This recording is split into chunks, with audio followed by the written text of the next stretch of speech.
Hello friends, welcome to your YouTube channel English family 87। So इस तो पिछली video के विच आपां जिहड़ी अपनी ऑक्सफोर्ड ग्रामर है BA समैस्टर फस्ट की वो आपां स्टार्ट की सी और काफ़ी सारे स्टूडेंट्स ने जिहड़े उन्हां दा जिहड़ा रिस्पॉन्स है वो वधिया पॉजिटिव आया है। इसलिए आपां जिहड़ी अपनी ऑक्सफोर्ड है वो आपां अगे करन जा रहे हैं, कंटिन्यू कर रहे हैं आपां अगे। सो देखो इस वीडियो के विच आपां सैकेंड जी अपनी एक्सरसाइज है ऑक्सफोर्ड की सैकेंड एक्सरसाइज वो आप करन जा रहे हाँ सेंटेंस स्ट्रक्चर, जिस दे विच आपां सबजैक्ट वर्ब ऑब्जैक्ट एक्सैट्रा इन्हां बारे जाणांगे। सो इस एक्सरसाइज दे विच आपां सिर्फ इसका first part and third part वो करांगे। सब तो पहला देखो फस्ट पार्ट, इस दे विच आपां की दसना है पार्ट्स ऑफ द सेंटेंस। आपां सेंटेंस दे पार्ट्स दसने ने कि आपां नूं जिस तरह देखो एक सेंटेंस दिते हुए ने सारे इन्हां दे विच हर एक देखो एक अंडरलाइन किए हुए ने, ये आपां दसने ने कि जो आपां नूं वर्ड्स ने जिहड़े अंडरलाइन किए ने वो की ने, वो सबजैक्ट है, वर्ब है, ऑब्जैक्ट है, कॉम्पलीमेंट है या फिर एडवर्बियल ने। सो देखो की आपां नूं कह रहे ने सिचुएशन दे रहे ने Mike and Harriet are on holiday. Mike ते हैरिट की ने हॉलीडे ते ने। They have written a postcard to David and Melanie. David ते मैलनी नूं उन्हां ने की है पोस्ट कार्ड है जिहड़ा वो लिखिया है। Look at each underlined phrase, जिन्ने भी अंडरलाइन किए हुए ने उन्हां नूं देखो एंड से what part of the sentence it is, अते दसो कि जिहड़े ये अंडरलाइन किए हुए ने इस सेंटेंस दे विच सेंटेंस का किहड़ा पार्ट ने ये, मतलब कि ये सबजैक्ट है, वर्ब है, ऑब्जैक्ट है, कॉम्पलीमेंट है या एडवर्बियल है। आपने कल्ला कल्ला दसना है कि की है इस सेंटेंस दे विच, की है, ये की है, ये की है, ये की है। सो देखो ये दसन तो पहला तुहानूं ये पता होना चाहिए कि सबजैक्ट वर्ब ऑब्जैक्ट कॉम्पलीमेंट ते एडवर्बियल हुंदे की ने, उन्हां बारे एक जिहड़ा ओवरव्यू है वो तुहानूं एक बार मैं दे दिना। सो देखो सबजैक्ट की हुंदा है, सबजैक्ट हुंदा डूअर, मतलब किसी भी सेंटेंस दे विच जो काम कर रहा है, जो काम कर रहा है या फिर जिस दे बारे कुछ कहा जा रहा है वो अपना सबजैक्ट हुंदा है। जिस तरह की देखो आप सिंपल सेंटेंस दे विच कहिए राम इंटैलीजेंट है, तो इंटैलीजेंट कौन है? राम। आप राम दे बारे गल कर रहे हाँ तो जिहड़ा राम है ये हो गया सबजैक्ट। या फिर कोई क्रिया हो रही है, आप कहिए मैं पानी पी रहा हाँ, हुण जिहड़ा पानी पीण दा काम है वो कौन कर रहा है? मैं, तो मैं हो गया सबजैक्ट। सो अगे देखो वर्ब, वर्ब हुंदी है क्रिया, किसी सेंटेंस दे विच जो काम हो रहा है, क्रिया हो रही है वो हुंदा अपना वर्ब। जिस तरह कि आप कहिए मैं पत्थर सुट रहा हाँ, हुण देखो मैं हो गया सबजैक्ट, ठीक है, पत्थर सुट रहा, मैं काम की कर रहा, मैं पत्थर सुट्टण दा काम कर रहा, मतलब सुट्टना थ्रो, तो वह हो गई अपनी वर्ब। इस तरह ऑब्जैक्ट, ऑब्जैक्ट वो हुंदा है जिस दे उपर जिहड़ी अपनी क्रिया है उसका प्रभाव पै रहा है। जिस तरह कि सेंटेंस की अपना मैं पत्थर सुट रहा हाँ, मैं हो गया सबजैक्ट, सुटना, सुटना हो गया वर्ब, और आप की सुट रहे हाँ? पत्थर। आप पत्थर नूं चक के पत्थर ते प्रभाव पै रहा है ना, पत्थर अपनी जगह तो हिल रहा है, तो वह की हो गया ऑब्जैक्ट। इस तरह जेकर आप कहिए मैं पानी पी रहा हाँ, हुण इस सेंटेंस दे विच काम की हो रहा है? पानी पीण दा। पानी पीण दा काम कौन कर रहा है? मैं हो गया सबजैक्ट। पीना ड्रिंक ये होगी वर्ब, की पी रहा? पानी, वो हो गया ऑब्जैक्ट, क्योंकि जो मैं पानी पीऊँ पानी अपनी जगह तो पेट च जाऊगा, उस पर प्रभाव पिया ना, तो वह हो गया ऑब्जैक्ट। अगे देखो कॉम्पलीमेंट की हुंदा है। सब तो पहले तो देखो ऑल्सो कैन बी एडजैक्टिव, जिहड़ा कॉम्पलीमेंट है उसनूं एडजैक्टिव भी कहा जा सकता है, क्योंकि कॉम्पलीमेंट ते एडजैक्टिव ने जिहड़े इक्को जिहा काम करते हैं। मतलब कि इस सबजैक्ट के बारे कॉम्पलीमेंट ते एडजैक्टिव ने जिहड़े उस सबजैक्ट के बारे कुछ ना कुछ आपां नूं जानकारी है जिहड़ी वो दिंदे ने। कॉम्पलीमेंट आपां कह दिंदे आ कि सेंटेंस नूं कंप्लीट करने वास्ते रखिया जांदा है, एज एन एडजैक्टिव की तरह ही यह जिहड़ा रोल है अपना प्ले करदा है। बट फर्क की है देखो, it comes after be. Be का मतलब बी जिहड़ी अपनी फॉर्म हुंदी है बी वाज वीन।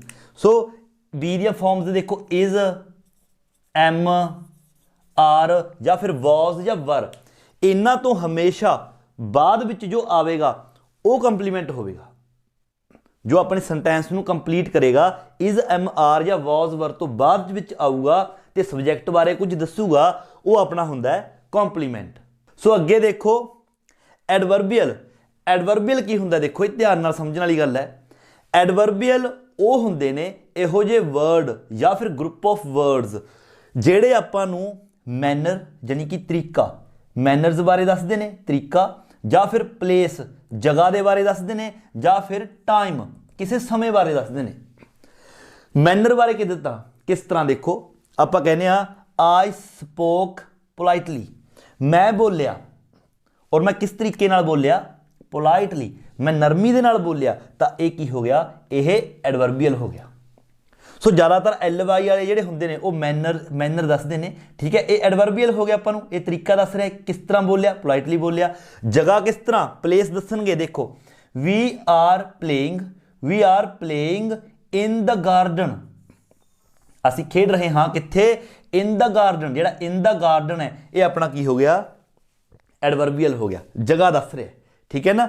अगला देखो टाइम किस तरह जिस तरह देखो आप कहिए आई वेंट मैं गया आई वेंट यस्टरडे कल तो यस्टरडे की हो गया एडवर्बियल हो गया समा दस रहा है भी कदों गया कल गया।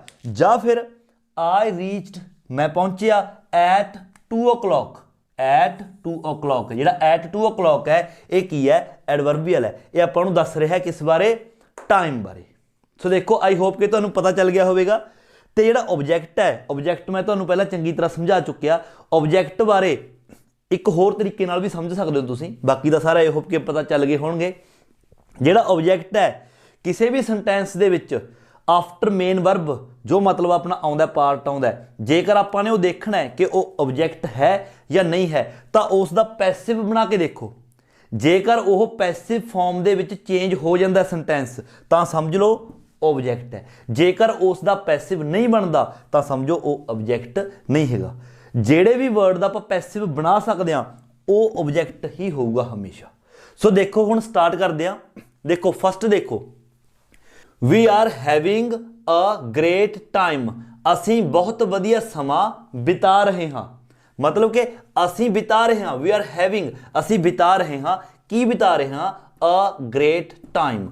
सो जेकर देखो आप इन्होंने अंडरलाइन किया अ ग्रेट टाइम जेकर आप इसका पैसिव बनाने की कोशिश करिए तो इस सेंटेंस का जो पैसिव है वो बिल्कुल बन जाएगा। तो इसलिए जो अ ग्रेट टाइम है ये अपना हो गया ऑब्जैक्ट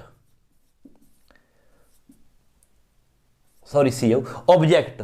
सो अगला देखो द वैदर इज मार्वलस होंदा है शानदार कहना जो मौसम है वो की है वो शानदार है। हुण देखो शानदार की है मौसम अंडरलाइन किया द वैदर।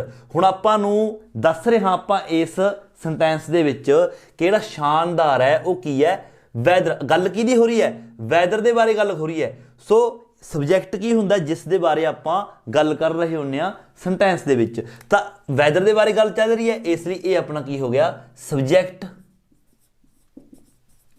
ये सबजैक्ट हो गया। अगला देखो वी रियली इंजॉय कैंपिंग मतलब असीं जिहड़ा कैंप है वो बहुत इंजॉय कर रहे हैं। सो जिहड़ा हुण देखो कम की हो रहा अपने लवे इस सेंटेंस दे विच वी रियली इंजॉय कैंपिंग असीं कैंप इंजॉय कर रहे हैं जिहड़ा कम है वो कम की हो रहा अपना इंजॉय कर रहे हैं आपां मतलब किरिया की हो रही है इंजॉय कर रहे हैं तो आपां नूं अंडरलाइन किया हुआ इंजॉय तो इत्थे इंजॉय है जिहड़ा ये की होगी वर्ब ये होगी अपनी वर्ब। अगला देखो इट इज़ ग्रेट फन या इट्स ग्रेट फन हुण देखो आपां नूं अंडरलाइन किया हुआ है ग्रेट फन इट इज़ इत्थे आ गया इज़ ग्रेट फन। मैं तुहानूं कहा सी देखो जिहड़ा कंप्लीमेंट की हुंदा है जो सेंटेंस नूं कंप्लीट करदा है और यह किस तो बाद आउंदा है आफ्टर बी मतलब इज़ एम आर या वॉज वर इत्थे की है इट इज़ इस तो बाद आ रहा है ग्रेट फन तो जिहड़ा ये अपना ग्रेट फन हो गया ये हो गया कॉम्प्लीमेंट ये हो गया कॉम्प्लीमेंट। सो देखो नेक्स्ट सेंटेंस देखो we are on a farm मतलब जिस तरह की आप कहते हैं फार्म हाउस या मतलब जगह खेत किसी जगह बारे ही दस रहे आपां नूं।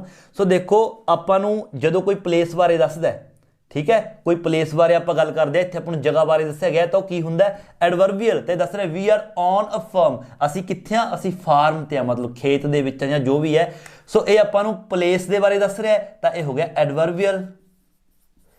एडवर्बियल। अगला देखो वी लाइक दिस प्लेस असीं कहंदा ये जगह नूं पसंद करदे आ। हुण तुसीं देखो इस सेंटेंस दा जे आपां पैसिव बनाउण दी कोशिश करांगे तां इह बन जाएगा this place is liked by us. देखो पूरी चंगी तरह जिहड़ा पैसिव वॉइस है वो बन रहा है, इसलिए ये जिहड़ा अपना वर्ड है ये हैगा ऑब्जेक्ट। हमेशा देखो जेकर आपां पैसिव वॉइस दे विच बदल सकते हैं तो हमेशा वो ऑब्जेक्ट ही होगा। लास्ट देखो द सीनरी इज़ ब्यूटीफुल, जिहड़ी सीनरी है वो बहुत सुंदर है। हुण देखो हुण जे तुसीं सोचोगे कि ब्यूटीफुल है जिहड़ा ਉਹ सीनरी की ਆਪਾਂ ਨੂੰ ਕੀ खासियत दस रहा है कि सीनरी है जी बहुत सोहनी है, तो इस हिसाब नाल ये की होया एडजैक्टिव। बिल्कुल सही हो, एडजैक्टिव हैगा ये, आप इसनूं एडजैक्टिव ही कह सकते हैं। पर आपां नूं इस दे विच आपां सिर्फ subject verb object complement and adverbial सिर्फ यही दसने ने। और जे दूसरा आपां देखिए देखो कॉम्पलीमेंट आफ्टर बी, जो बी तो बाद इज एम आर या वाज वर तो बाद कोई भी आपां नूं उत्थे आउंदा है वो आपां एज अ कंप्लीमेंट उत्थे आऊगा। देखो इज आ रहा है इत्थे बी दी फॉर्म इज, बी तो बाद आ रहा है ब्यूटीफुल, एडजैक्टिव भी हैगा नो डाउट, पर यह नाल दी नाल कॉम्पलीमेंट भी है, तो इसनूं आपां कॉम्पलीमेंट है जिहड़ा वो कह सकते हैं। सो इस तरह तुसीं जिन्ने भी आपां नूं अंडरलाइन कीते ने आपां ने सिर्फ ये जिहड़े पहचानने ने बिल्कुल ईजी ने। पहली बार दे विच हो सकता है थोड़ा कन्फ्यूज होवो, पर एड्डी कोई ज़्यादा खास वड्डी गल नहीं। एक दो बार तुसीं वीडियो नूं थोड़ा रिपीट जे करके एक दो बार देखोगे तो तुहानूं चंगी तरह समझ आ जाएगा। इन्हां नूं चंगी तरह समझो कि subject verb object complement and adverbial ने जिहड़े वो की हुंदे ने। सो ये सीगा इस एक्सरसाइज दा अपना जिहड़ा पार्ट 1। एंड अगे देखो इस एक्सरसाइज का जिहड़ा आपां थर्ड पार्ट है हुण आपां वो करांगे, सिर्फ फस्ट अते थर्ड पार्ट ही आपां इस एक्सरसाइज दे विचों करना है। सो देखो थर्ड पार्ट दे विच आपां की करना है वर्ड ऑर्डर। आपां ने जिहड़े वर्ड्स ने वो आपां नूं मतलब इधर उधर दिते हुए ने आपां सही ऑर्डर दे विच लाउणे ने। सो सही ऑर्डर दे विच जिहड़े वर्ड्स ने वो लाउण दे लई आपां नूं स्ट्रक्चर है जिहड़ा वो पता होना चाहिए। एक सेंटेंस दा जिहड़ा सही स्ट्रक्चर है वो हुंदा पहला सबजैक्ट फिर वर्ब उस तो बाद कॉम्पलीमेंट एडवर्बियल या फिर ऑब्जैक्ट। जेकर ऑब्जैक्ट है ऑब्जैक्ट आऊगा, ऑब्जैक्ट नहीं हैगा तो फिर कॉम्पलीमेंट या फिर एडवर्बियल होगा। सो सब तो पहला सबजैक्ट वर्ब फिर आपां कॉम्पलीमेंट एडवर्बियल ते सबजैक्ट अपना सॉरी ऑब्जैक्ट। सो देखो जिहड़ा सबजैक्ट है वो हमेशा वो हुंदा है सेंटेंस दे विच जिस दे बारे गल कीती जा रही है या फिर जो काम कर रहा है, जिद्दां कि आपां पहला मैं तुहानूं समझा के हटिया। सो देखो शुरू करते हैं। सब तो फस्ट देखो इज मैलनी वैरी नाइस। सब तो पहला एक चीज़ हमेशा याद रखनी है, जिहड़ा सबजैक्ट हुंदा है वो हमेशा या तो कोई नाम होऊगा या फिर पड़नाम, मतलब कि या नाउन या फिर प्रोनाउन, उस तो इलावा कुछ नहीं, नाउन या प्रोनाउन। हुण देखो इस सेंटेंस दे विच इज की हो गया, ये तो वर्ब है, मैलनी नाम आ गया एक, वैरी नाइस एक ही है एडजैक्टिव या फिर कॉम्पलीमेंट है। सो इस सेंटेंस दे विच एक ही सिर्फ नाउन है अपने कोल मैलनी, तो मैलनी सब तो पहला लावांगे, सब तो पहला आऊगा मैलनी। उस तो बाद वर्ब लावांगे आपां इज वैरी नाइस, ये सही ऑर्डर आऊगा इस सेंटेंस का। अगला देखो फुटबॉल लाइक्स टॉम। हुण देखो इस सेंटेंस दे विच फुटबॉल भी नाउन है, टॉम है जिहड़ा वो भी नाउन है। आपां कहा सबजैक्ट या तो नाउन हुंदा या प्रोनाउन। हुण अपने कोल ये भी नाउन है ये भी नाउन है, बट आपां देखना की है फुटबॉल लाइक्स टॉम। हुण आपां ये थोड़ी कहांगे कि जिहड़ी फुटबॉल है वो टॉम नूं लाइक करदी है। फुटबॉल टॉम नूं पसंद नहीं करूगी, टॉम फुटबॉल नूं पसंद करूगा। फुटबॉल थोड़ी ना किसी को पसंद कर सकती है, कोई इंसान है जो फुटबॉल को पसंद कर सकता है, यह तो निर्जीव है। सो सब तो पहला अपने को आऊगा टॉम फिर आऊ verb likes, Tom likes football, ये सही ऑर्डर अपने को आऊगा। देखो accident David had, an accident David had. जेकर आप देखिए इस दे विच देखो एन एक्सीडेंट आ गया डेविड आ गया, उदों च वर्ब आ गई हैड। हुण देखो एक्सीडेंट दा डेविड थोड़ी होऊगा, आपां ये थोड़ी कहांगे कि एक्सीडेंट दा डेविड हो गया। ਆਪਾਂ ਕਹਾਂਗੇ ਡੇविड ਦਾ एक्सीडेंट हो गया, मतलब जिसका एक्सीडेंट होया जिस बारे गल आपां दसांगे वो कौन है, वो डेविड है। तो सब तो पहला सबजैक्ट आऊगा डेविड, तो सब तो पहला आपां लिखांगे डेविड, उस तो बाद verb had, David had an accident, ये सही ऑर्डर आऊगा।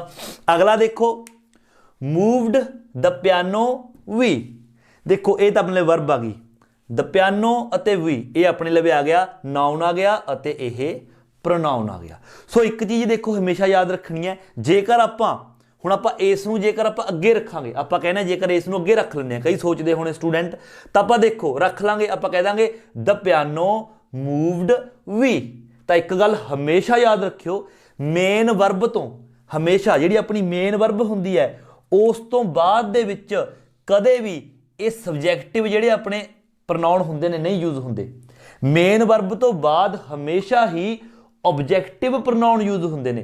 ऑब्जैक्टिव प्रोनाउन किहड़े हुंदे ने, जिस तरह कि वी दा अस, तो जिहड़ा अस है वो ऑब्जैक्टिव प्रोनाउन हो गया, जिहड़ा वी है ये सबजैक्टिव प्रोनाउन है। जिस तरह कि इत्थे हुंदा जेकर आई, जिहड़ा आई है वो प्रोनाउन है सबजैक्टिव प्रोनाउन, जेकर आपां ऑब्जैक्टिव प्रोनाउन बनाउणा है तो आई दा मी वो हो गया ऑब्जैक्टिव प्रोनाउन।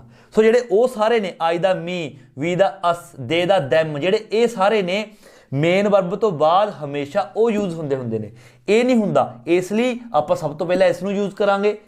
सो सब तो पहला आऊगा वी, फिर अपने कोल आऊ verb moved, we moved the piano, असी पियानो नूं मतलब हिलाया, मूव किया। सो ये सही ऑर्डर हो गया। नैक्सट देखो a tall woman Herriot is, हुण देखो लंबी औरत आपां गल कर रहे हैं कि लंबी औरत है, जिहड़ा लंबी औरत है वो कौन है, गल किस बारे हो रही है, लंबी औरत कौन है, हैरिट, इस बारे गल हो रही है ना हैरिट बारे, तो सब तो पहला आपां हैरिट लिखांगे, तो आऊगा हैरिट, उस तो बाद verb is, Herriot is, Herriot है जिहड़ी की है लंबी औरत, a tall woman, a tall woman, ये सही ऑर्डर हो गया। अगला देखो set on the floor everyone, हुण देखो जिहड़ा फर्श है फ्लोर है वो एवरीवन के उपर बैठूगा या फिर एवरीवन ने जिहड़े वो फर्श के उपर बैठ सकते हैं। लॉजिक है ना, जिहड़ा फर्श है वो थोड़ी किसी के उपर बैठूगा, है ना, जिहड़े लोग ने एवरीवन ने वो फ्लोर के उपर फर्श उपर बैठ सकते हैं। तो जिहड़ा अपना सबजैक्ट है एवरीवन, इस बारे गल हो रही है, तो सब तो पहला आऊ एवरीवन, फिर verb sat on the floor, everyone sat on the floor. So ये जिहड़ा राइट ऑर्डर अपना हो गया। हुण देखो last gave some help Mike's friend him. So सब तो पहला देखो इस दे विच जिहड़ा गेव है ये तो अपनी वर्ब की फॉर्म आ गई, सो ये तो निकल गया। अगे आ गया सम हैल्प, सो ये भी जिहड़ा अपना नाउन या प्रोनाउन नहीं हैगा, ये भी अपना ऑब्जैक्ट आ गया। रह गए दो mics friend and him, but जेकर आप देखिए जिहड़ा सबजैक्ट हुंदा है, मैं तुहानूं दस्सिया सी हमेशा या तो अपना नाउन होऊगा या फिर प्रोनाउन होऊगा। देखो ये नाम हो गया और ये प्रोनाउन हो गया, बट एक चीज़ नाल होर भी याद रखनी जरूरी है कि जिहड़ा प्रोनाउन है वो सबजैक्टिव प्रोनाउन ही यूज होगा, जिस तरह की I, we, you, they, he, she, it. But जेडे ये हुंदे ने हिम, जिदा ही दा हिम, शी दा हर, आई दा मी, ये हुंदे ने ऑब्जैक्टिव प्रोनाउन, ये हमेशा मेन वर्ब तो बाद यूज हुंदे ने, इसलिए रह गया सिर्फ माइक्स फ्रेंड। तो सब तो पहला आऊगा माइक्स फ्रेंड, उस तो बाद आपां मेन वर्ब है जिहड़ी यूज करांगे माइक्स फ्रेंड गेव। ठीक है, माइक्स फ्रेंड गेव, माइक्स फ्रेंडा ने मतलब की कीती, जिहड़ा माइक्स दे दोस्त ने माइक दे, उन्होंने की कीता, मदद कीती। माइक्स फ्रेंड गेव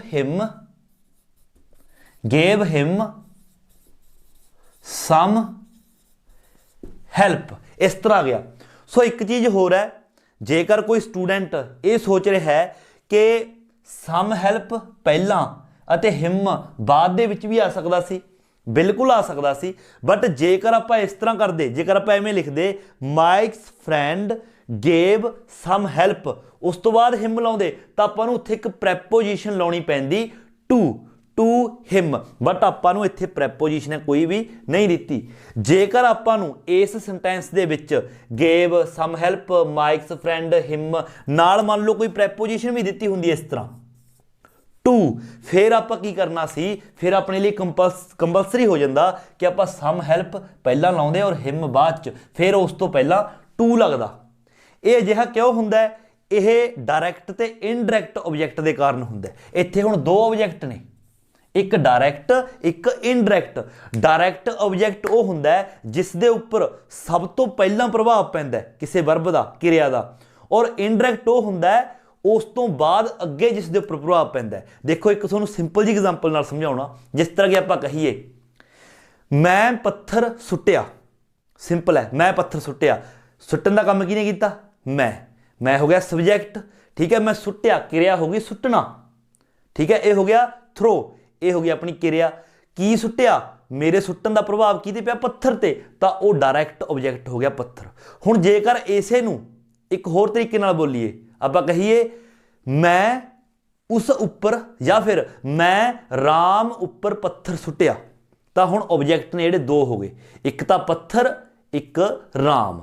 ਮੈਂ ਰਾਮ ਉੱਪਰ ਪੱਥਰ ਸੁੱਟਿਆ ਤਾਂ ਸਬਜੈਕਟ ਹੋ ਗਿਆ ਮੈਂ, ਵਰਬ ਹੋ ਗਈ ਸੁੱਟਣਾ ਥਰੋ, ਮੈਂ ਕੀ ਸੁੱਟਿਆ? ਪੱਥਰ, ਤਾਂ ਇਹ ਹੋ ਗਿਆ ਡਾਇਰੈਕਟ ਆਬਜੈਕਟ, ਔਰ ਅੱਗੇ ਜਾ ਕੇ ਪੱਥਰ ਆ ਜਿਹੜਾ ਕਿਸ ਦੇ ਵੱਜਿਆ? ਰਾਮ ਦੇ, ਉਹ ਹੋ ਗਿਆ ਇਨਡਾਇਰੈਕਟ ਆਬਜੈਕਟ। ਤਾਂ ਜਦੋਂ ਵੀ ਆਪਾਂ ਡਾਇਰੈਕਟ ਆਬਜੈਕਟ ਪਹਿਲਾਂ ਯੂਜ਼ ਕਰੀਏ ਤਾਂ ਫਿਰ ਇਨਡਾਇਰੈਕਟ ਸਬਜੈਕਟ ਆਬਜੈਕਟ ਤੋਂ ਪਹਿਲਾਂ ਆਪਾਂ ਨੂੰ ਪ੍ਰੈਪੋਜੀਸ਼ਨ ਲਾਉਣੀ ਪੈਂਦੀ ਹੈ। ਬਟ ਜੇਕਰ ਆਪਾਂ ਇਨਡਾਇਰੈਕਟ ਆਬਜੈਕਟ ਹੈ ਜਿਹੜਾ ਉਹ ਪਹਿਲਾਂ ਯੂਜ਼ ਕਰਦੇ ਹਾਂ ਤਾਂ ਫਿਰ ਡਾਇਰੈਕਟ ਸਬਜੈਕਟ ਤੋਂ ਪਹਿਲਾਂ ਆਪਾਂ ਨੂੰ ਕੁਝ ਲਾਉਣ ਦੀ ਜ਼ਰੂਰਤ ਨਹੀਂ, ਸਿੱਧਾ ਲਿਖਿਆ ਜਾਂਦਾ। ਜਿਸ ਤਰ੍ਹਾਂ ਕਿ ਦੇਖੋ, ਇੱਕ ਹੈ ਮਾਈਕਸ ਫਰੈਂਡ ਗੇਵ, ਮਾਈਕ ਦੇ ਜਿਹੜੇ ਦੋਸਤ ਨੇ ਉਹਨਾਂ ਨੇ ਦਿੱਤਾ, ਠੀਕ ਹੈ, ਉਹਨਾਂ ਨੇ ਕੀ ਚੀਜ਼ ਦਿੱਤੀ? ਸਭ ਤੋਂ ਪਹਿਲਾਂ ਜਿਹੜਾ ਪ੍ਰਭਾਵ ਹੈ ਕਿਸ ਚੀਜ਼ ਤੇ ਪਊ? ਉਹਨਾਂ ਨੇ ਕੀ ਚੀਜ਼ ਦਿੱਤੀ? ਉਹਨਾਂ ਨੇ ਹੈਲਪ ਦਿੱਤੀ, ਮਦਦ ਕੀਤੀ, ਇਹ ਡਾਇਰੈਕਟ ਆਬਜੈਕਟ ਹੋ ਗਿਆ। ਔਰ ਉਹ ਮਦਦ ਹੈ ਜਿਹੜੀ ਅੱਗੇ ਕਿਸ ਨੂੰ ਦਿੱਤੀ? ਹਿਮ, ਉਸ ਨੂੰ, ਇਹ ਇਨਡਾਇਰੈਕਟ ਆਬਜੈਕਟ ਹੋ ਗਿਆ। ਤਾਂ ਦੇਖੋ ਇਨਡਾਇਰੈਕਟ ਆਬਜੈਕਟ ਪਹਿਲਾਂ ਆ ਗਿਆ ਤਾਂ ਆਪਾਂ ਸਮ ਹੈਲਪ ਇਸ ਤਰ੍ਹਾਂ ਹੀ ਲਿਖਤਾ। ਬਟ ਜੇਕਰ ਆਪਾਂ ਉਰੇ ਲਿਖਦੇ ਗੇਵ ਸਮ ਹੈਲਪ ਤਾਂ ਹਿਮ ਬਾਅਦ ਚ ਆਉਂਦਾ, ਡਾਇਰੈਕਟ ਆਬਜੈਕਟ ਪਹਿਲਾਂ ਆ ਗਿਆ ਤਾਂ ਹਿਮ ਬਾਅਦ ਚ ਇਨਡਾਇਰੈਕਟ ਆਉਂਦਾ, ਤਾਂ ਆਪਾਂ ਨੂੰ ਲਾਉਣਾ ਪੈਂਦਾ ਟੂ ਹਿਮ, ਇਸ ਤਰ੍ਹਾਂ ਆਉਣਾ ਸੀ। ਜੇਕਰ ਆਪਾਂ ਨੂੰ ਇੱਥੇ ਇਸ ਦੇ ਵਿੱਚ ਟੂ ਦੇ ਦਿੰਦੇ ਤਾਂ ਆਪਾਂ ਸਮ ਹੈਲਪ ਪਹਿਲਾਂ ਲਿਖਦੇ ਟੂ ਹਿਮ, ਬਟ ਟੂ ਇਹਨਾਂ ਨੇ ਨਹੀਂ ਦਿੱਤਾ, ਇਸ ਲਈ ਆਪਾਂ ਨੂੰ ਜਿਹੜਾ ਇਨਡਾਇਰੈਕਟ ਆਬਜੈਕਟ ਹੈ ਉਹ ਪਹਿਲਾਂ ਲਾਇਆ ਔਰ ਸਮ ਹੈਲਪ ਬਾਅਦ ਦੇ ਵਿੱਚ। ਸੋ ਆਈ ਹੋਪ ਕਿ ਇਸ ਤਰ੍ਹਾਂ ਆਪਾਂ ਨੇ ਸਹੀ ਆਰਡਰ ਆ ਜਿਹੜਾ ਇਸ ਤਰ੍ਹਾਂ ਇਹ ਬਣਾਉਣੇ ਨੇ। ਸੋ ਕੋਸ਼ਿਸ਼ ਕੀਤੀ ਹੈ ਦੇਖੋ ਆਪਣੇ ਵੱਲੋਂ ਚੰਗੀ ਤਰ੍ਹਾਂ ਸਮਝਾਉਣ ਦੀ। ਫਿਰ ਵੀ ਜੇਕਰ ਕੋਈ ਕਮੀ ਰਹਿ ਜਾਂਦੀ ਹੈ ਤਾਂ ਤੁਸੀਂ ਕਮੈਂਟ ਕਰਕੇ ਕਹਿ ਸਕਦੇ ਹੋ, ਪੁੱਛ ਸਕਦੇ ਹੋ, ਮੈਂ ਦੁਬਾਰਾ ਵੀ ਵੀਡੀਓ ਬਣਾ ਦੇਵਾਂਗਾ, ਕੋਈ ਪ੍ਰੋਬਲਮ ਨਹੀਂ, ਇਸ ਤੋਂ ਹੋਰ ਤਰੀਕੇ ਨਾਲ ਬਣਾ ਦੇਵਾਂਗਾ। ਬਟ ਜੇਕਰ ਤੁਹਾਨੂੰ ਸਮਝ ਆ ਗਈ ਚੰਗੀ ਤਰ੍ਹਾਂ ਤਾਂ ਵੀਡੀਓ ਨੂੰ ਲਾਈਕ ਅਤੇ ਸ਼ੇਅਰ ਜ਼ਰੂਰ ਕਰੋ, ਔਰ ਜੇਕਰ ਚੈਨਲ ਉੱਪਰ ਨਵੇਂ ਹੋ ਤਾਂ ਚੈਨਲ ਨੂੰ ਸਬਸਕ੍ਰਾਈਬ ਕਰਨਾ ਬਿਲਕੁਲ ਨਹੀਂ ਭੁੱਲਣਾ। ਸੋ ਮਿਲਦੇ ਹਾਂ ਇਸ ਤੋਂ ਅੱਗੇ ਅਗਲੀ ਵੀਡੀਓ ਲੈ ਕੇ, ਉਦੋਂ ਤੱਕ ਦਿਓ ਇਜਾਜ਼ਤ। Thank you so much.